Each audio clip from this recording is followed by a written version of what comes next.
그런데 우리 대한민국뿐만이 아니라 전 세계적으로 코로나라고 하는 새로운 변수가 생겼습니다. 이거는 우리가 도시 공간을 만드는데 새로운 기회 요인이기도 하고 위기 요인이기도 합니다. 첫 번째 위기 요인은 고밀 집합 공간을 사람들이 기피하게 됩니다. 신도시 안에서도 밖으로 나가자마자 쾌적한 공원이 있는 지역들의 집값이 더 오르고 사람들이 그런 지역을 선호합니다.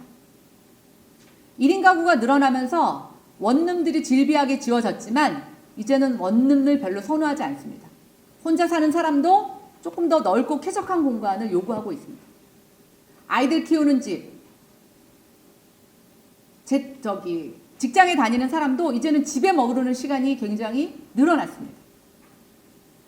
좁은 집보다는 조금 넓은 집을 선호하게 됩니다. 그런데 신도시 내에 가보십시오. 넓은 평형들은 다 낡고 오래된 집들 뿐입니다. 그러면 이런 상태에서 우리는 도시재생을 어떠한 방향으로 진행을 해야 될까요? 전염병으로 바뀐 부동산 선호 변화를 담당을 해야 합니다. 저는 김은혜 의원이 스마트 신도시라고 한 것에 이 스마트의 용어에 굉장히 절묘함을 느꼈습니다.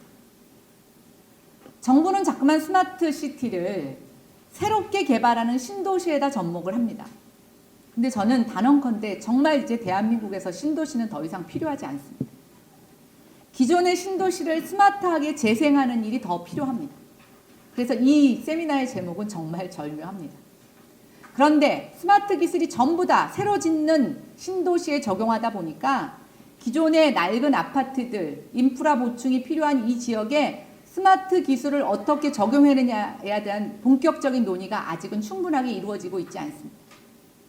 도심으로부터 비교적 원거리에 위치한 일기 신도시 경우에서는 현재 상태에서 위생이라든가 방역까지 더 추가적으로 요구할 경우에 이 집이나 아파트 단지나 건축물을 유지하는 관리 비용이 극심하게 늘어날 것으로 보고 있습니다. 지금 일기 신도시의 특징이 뭔지 아십니까? 주거비는 상대적으로 서울보다 저렴하고 교통비가 높다는 겁니다.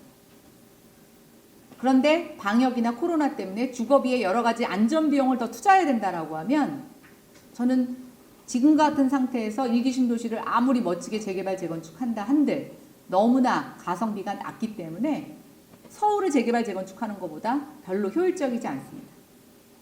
그러나 아까 제가 말씀드린 것처럼 스마트 워크센터라는 걸 통해서 우리가 재택근무를 확대시키고 서울로의 이동을 줄일 수 있다라고 하면 코로나라든가 4차 산업혁명에 근거한 여러 가지 산업구조를 반영한다라고 하면 일기 신도시만큼 매력적인 주거지는 없습니다.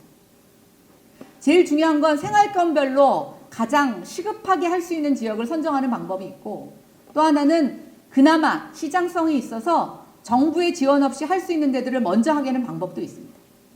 그리고 공공이 꼭 들어가야 되는 그런 지역에 있어서는 조금 더 순차적으로 나중에 정부의 지원금을 집어넣는 방법으로 해서 이 신도시 전체를 순차적으로 재생하는 게 저는 필요하다고 보고 있습니다.